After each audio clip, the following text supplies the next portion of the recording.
መንገዱ ላይ እንዲህ ነው የሚዘጋጋ? በጣም ነው የሚያስጠላው። አይ አንዳንድ ጊዜ አባ ዳቦ መግዣ እስቲ እግዚአብሔር ይስጥልኝ። ዳቦ መግዣ እናትሽ ራ እግዚአብሔር ይስጥልኝ አላለም እንዴ? አረምጂ አንተ ሄድ ከዚህ አረምጂ አንተ በቆሻሻ አትንካኝ ሲያስጠላ። አረምጂ ይሄኔ ጠጋብ ነው ከቤተሰቦች ቤት የሚያስወጣ። ምን ይመስላል? ሹፌር እባክህ እንሂድ። ምን ላድርግ? መንገዱ ስለተዘጋጋብኝ ነው። እባክህ አፍጥነው ከሰፈር እንውጣ። ሰፈሩ ራሱ በጣም የሚያስጠላ።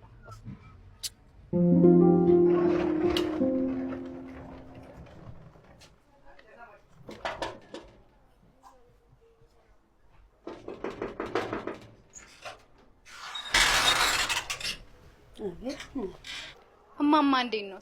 ደህና እግዚአብሔር ይመስገን ልጄ። ምን ልርዳሽ? አስታወሱኝ? ማርታ ነኝ። ማርታ አላስታወስኩሽ። ከዛሬ 10 አመት በፊት እርሶ ቤት ውስጥ ነበር የምሰራው። አይ ልጄ እንኳን ከዛሬ 10 አመት በፊት ከ2 አመት በፊትስ የነበሩትን መቼ አስታውሳቸው? ከዛሬ 10 አመት በፊት የ2 አመት ልጅ እርሶ ጋር ጥዬቦት ነበር አረብ ሀገር ሄድኩት። ምን? ያቡሽ እናት ማርታ?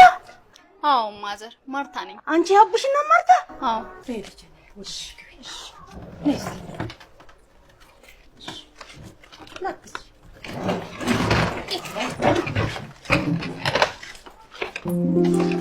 በይኔ ተቀመጪ።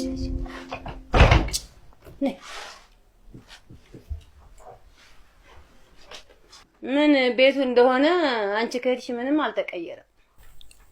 እማማ አቡሽ የት ሄዶ ነው? ትምህርት ቤት ሄዶ ነው? እስቲ ረፍት አድርጊ መጀመሪያ። እኔ ልጅ እንዴት ነው የሰው ሀገር ኑሮ? እንዴት ነው? እንዴት አደረግሽ? ያው ምንም ቢሆን እንደ ሀገር አይሆንም እንጂ እኔን እንኳን ያጋጠሙኝ ሰዎች ጥሩዎች ናቸው። እንደተመቸሽማ ብዙ ነገርሽ ያስታውቃል። መቼም ባይመችሽ ይሄን ያህል አመት ልጅሽን ረስተሽ ለመኖር አትደፍሪ ነበር። አይ ማማ ልጄን እንኳን አልረሳሁትም፣ ግን ከመመላለስ አንዴ ሰራ አድርጌ ጠቅልዬ ልምጣ ብዬ ነው። አይ ጥሩ ነው። እና ልጅ የሚርባው አልመሰለሽም ወይስ እሱ በፈጣሪ ኃይል ሳይበላ ሳይጠጣ የሚያድግ ይመስልሻል? እሱ ጥፋቴን አውቃለሁ፣ ግን የድሮ ስልካችሁን ስሞክር አይሰራም። ከዛ በቃ ለልጅ ያወጡትን ወጪ በሙሉ ሲሄድ ከሳቸዋለሁ ብዬ ስራዬ ላይ ትኩረት አደረኩኝ። አሁን ለማንኛውም ልጅሽ እኔ ጋር የለም። እኔ ጋር የለም ማለት? ባለቤቴ ከሞተ በኋላ እንኳን አይደለም ለአንቺ ልጅ ሊሆን ለራሴ መሆን አቅቶኝ ነበር። ደግሞ ልጅሽ ከማይሆኑ ልጆች ጋር ገጠበና ከአቅሜ በላይ ሲሆን አስወጣሁት። ምን እያሉኝ ነው ማማ? ልጄን እኮ አውጥቼ ጥዬዋለሁ እያሉኝ ነው። ይሄኔ እርሶ ልጅ ቢሆን ኖሮ እኮ ችጋር ቢገሉት ራሱ ልጄን አውጥታ አይጥሉትም ነበር። ኧረ እናውራ ካልሽማ አንቺ አይደለሽ እንዴ በብጣሽ ወረቀት መርሽን ጽፈሽ ልጅሽን እንኳን ሳትሰናበቻች ደግሞ ታወራለሽ እንዴ? ኧረ ቆይ እናውራ ካልሽማ ብዙ ምን እናወራው ነገር አለ። አንቺ ልጅሽን የመጥፎ ጊዜ ማስታወሻሽ ስለሆነ እንደማትፈልጊው ስትሄጂ ልጅሽን ዳግም እንደማትፈልጊው ነበር። አሁን ግን መብሰል ሲመጣ ገንዘብ ሲገኝ ያለ ልጅ ዓለም ባዶ እንደሆነች አውቅሻ? አዎ ያኔ እኮ ልጅ ነበርኩ ማማ፣ ምንም ገንዘብ እጄ ላይ አልነበረኝም። አሁን ግን ልጄን እንደፈለኩ አንደላቅቄ ማኖር እችላለሁ። ልጄን ይዘው በገንዘብ መደራደር ፈልገው ከሆነ እሰጡታለሁ፣ ችግር የለውም። አንቺ እኔ ነኝ አንቺ ልጅ ይዤ በገንዘብ መደራደረው? ገንዘብ ያለ ሰው ምንም ነው።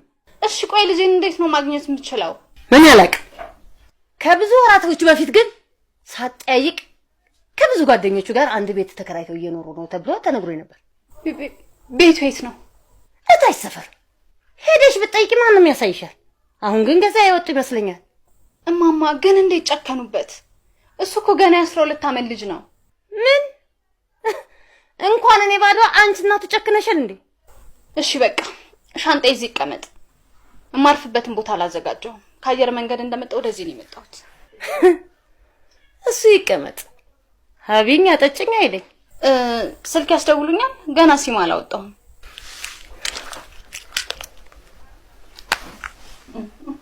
እቺ ስልክ ዘንድሮም አለች።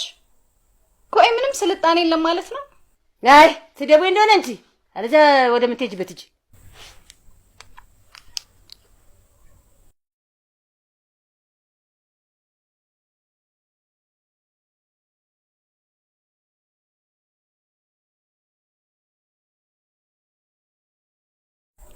ሄሎ ቤዛ